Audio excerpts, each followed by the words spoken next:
back here on the Cover 3 podcast. It's one of the most unique settings in all of college football. It is half the stadium in the burnt orange, half the stadium in crimson.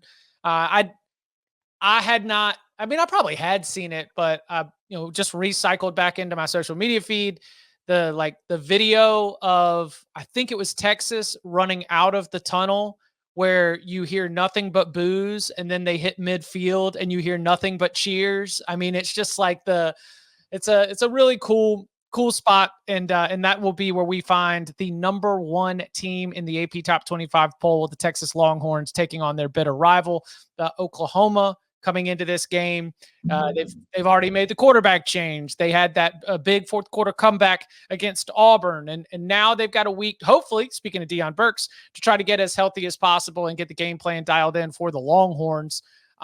Quinn Ewers, we are expecting will be making his return after his tummy ache knocked him out for a couple of weeks. Hey, listen, let's just start there. I think Quinn Ewers is going to have a strong performance. Like if we're saying, like, do you think that Quinn Ewers is going to look rusty? Maybe for a little bit, but I tend to believe that everything that's happened over the course of the last 3-4 weeks has always been eyeing October 12th as his return to action. And I think that there's probably something that's been a little bit comforting in his recovery process of knowing that you're aiming for this to make sure you are full go. I think that while the challenge is tough against Oklahoma's defense, from a health perspective, I think we're going to get close to the best of Quinn Ewers. Maybe. I mean, but it is concerning to have not played for however many weeks it is at this point and then be facing this defense. Like, it's a very good defense you're going to be going up against. So I don't know if he's going to come out and look great. I don't expect that he'll be. My theory is we won't see him asked to do a whole ton. Sure. Like, I think you're going to have a lot of quick game, get the ball out fast, make sure he doesn't have to. If it's been an oblique injury or whatever it's been, I don't know how much you're going to see him firing the ball down the field. Probably going to be a lot of shorter throws. So I don't know. I think Texas is going to want to run the ball a lot here and have to be effective. I mean, Venables ate his lunch last year in the first half. Yeah. Allowing Oklahoma to build that lead. So, does he see it well this year? I think this Texas offensive line is going to be the best that Oklahoma has seen and probably the best that it will see all year. So, like, from that standpoint, you got to think that on a standard rush, he should be fairly well protected. But like Texas, they did a decent job against Michigan too. So, like, I think he probably should be pretty well protected. I am curious how Texas decides, if they do decide to attack differently than what they did last year. Because obviously, like, Oklahoma anticipated what they were going to do last year exceptionally well. And I'm not trying to imply like the sign stealing thing there, stallion stuff, right? But I mean, they were on it pretty good. I think ultimately, like, how many points wins this game for Texas? If I'm Steve Sarkisian, 15. No. 27. I think 20. Okay. Yeah, I was going to say 24. Yeah. I don't know that I'm confident. I mean, Oklahoma, we don't know who they're going to get back at receiver, but they scored, 14 offensive points on Auburn or 17, whatever that was, and they had the pick six. What did they score against Tennessee? Not many. 12, right? Yeah. It wasn't much. I mean, they put like 30-ish, I think, on Tulane. They scored like 20, like 26 against Houston. I think this is the best defense they will have seen. To me, like, that's the issue. It's just, if Texas doesn't screw this up with turnovers, I have a hard time finding a real path for Oklahoma to win the game. They could cover. I mean, 15 is a pretty big number when you're playing a real defense. I mean, that's slower pace game from you maybe, and a couple red zone stops before field goals, and all of a sudden you're covering. But for Oklahoma to win, I think they probably need multiple, like, either defensive scores or short field setup scores. Well, that's where, if you're Oklahoma, I think it is you want to shorten the game. You want the margin to be as close as possible going into that fourth quarter. If there's any kind of like doubt you can create on the sideline with this Texas coaching staff, if there's any kind of doubt that you can create with your quarterback in Quinn Ewers, like, I agree with you, Bud. Oklahoma needs turnovers. Oklahoma needs Texas to allow Oklahoma to remain in the game. And I see a lot of trying to slow play this from Oklahoma offensively, because more possessions does not equal a better chance to win at all. That's not been what they like to do typically. Oh. I mean, they've gone a little slower this year overall compared to prior years, but I mean, not a ton slower. Like, does OU worry that it sacrifices some of the advantage that it has for being a tempo team by slowing it down? Like that, I think that's sort of like the give and take. Venables clearly brought in a tempo, staff, right? That's what he likes to coach with. And I mean, if you don't go up tempo with this offense, can you score? Like, are you going to catch? Like, You think that my they're just thought not is like, good enough? I don't think the tempo matters, honestly. well, but if the idea is like to catch them by surprise, Mhm. you see what I'm saying? Like maybe they just need to play their game. I don't know. Like, I think if you gave OU 20, they would take that right now. It's all right, fine. We'll try to find a way to just have an insane defensive performance. Here's hold on. From Grant in the chat. Is OU the best offense Texas has faced? No. Would that Here's be the- ULM? we talk about like how bad the offenses have been, Michigan, Purdue, Houston, Florida State, all these teams. If you look at the Power Four, Oklahoma's offense is worse than most of those, or at least in the same vicinity in just about every kind of category you look at. And like they rarely get to the red zone, but when they do, they finish well. So that's like the one thing that they have going for them. It's just I tweeted it this morning. What's the stat? Like the only team in the country with a lower or a higher 3-and-out rate than Oklahoma right now, which is at 43.1% in the Power Four, is Purdue. Their explosive play rate at 8.2% is dead last in the Power Four, thanks to Wisconsin getting to play Purdue.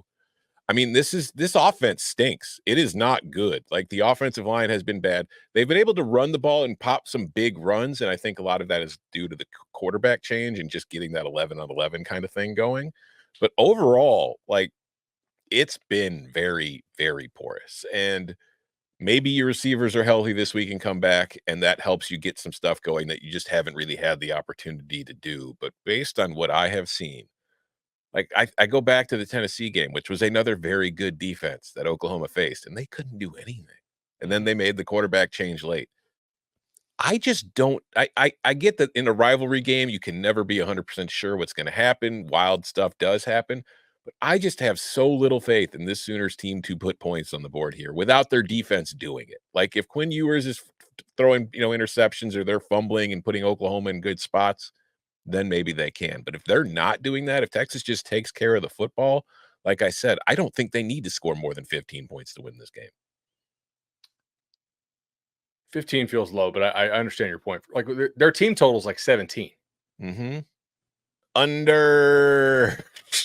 Over, under 2.5 quarterbacks in this game.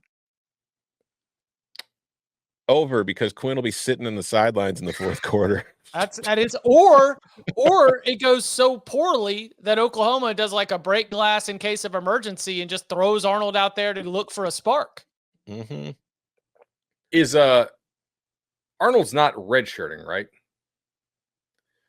I mean, how many games is he? Well, played? I think we'll find. Hold on. Well, I think we might find out in this game. Yeah, I think he would have played 4 because he did not play against Auburn, correct?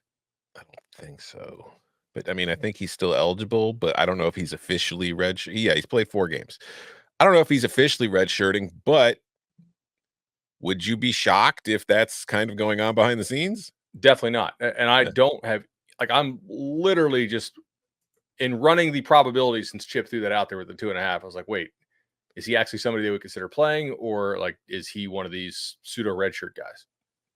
Because they made the official switch after the 4th game. We're gonna need a camera on Jackson Arnold at all times just to see if there's any of this sitting back like, oh, we need you in. No, I'm good.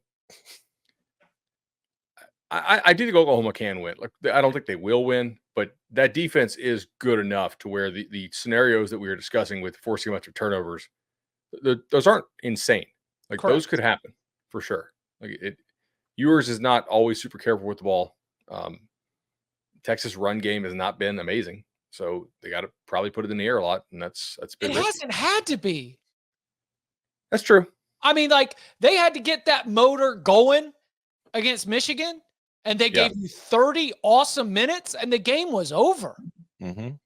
And Fair. so it's like they just have, and I'm not saying this as a reason to doubt what Texas's ceiling is. Like, I think Texas is awesome. I have zero doubts about where Texas's ceiling is at. I just think that in the rhythms of a college football season, there could be some adjustment period in this game just because, I mean, they were up 24-3 at halftime of the Michigan game and have been able relatively to coast since then. That was on September 7th. I don't think this game will look that much different than the Michigan game. Just jump up and sit on it. Yeah, like they could bury him pretty quickly. And it's just when I break this matchup down, it's like I try to find the area on any of these teams where I like Oklahoma better. And the only one I feel like is comparable is the pass rush and the dudes that they have on the defensive line. Like, I don't think there's a huge gap between that. But like you mentioned earlier, Bud, Texas offensive line, like Tennessee, we talked about it last week. Their offensive line isn't great. Yeah. Texas's is. So I think that they could have more problems here than they've had. And it's like, if you're going to be relying on your defense to win you this game, it's possible. I just don't think it's a really, truly reliable, solution. Any other last matchup thoughts?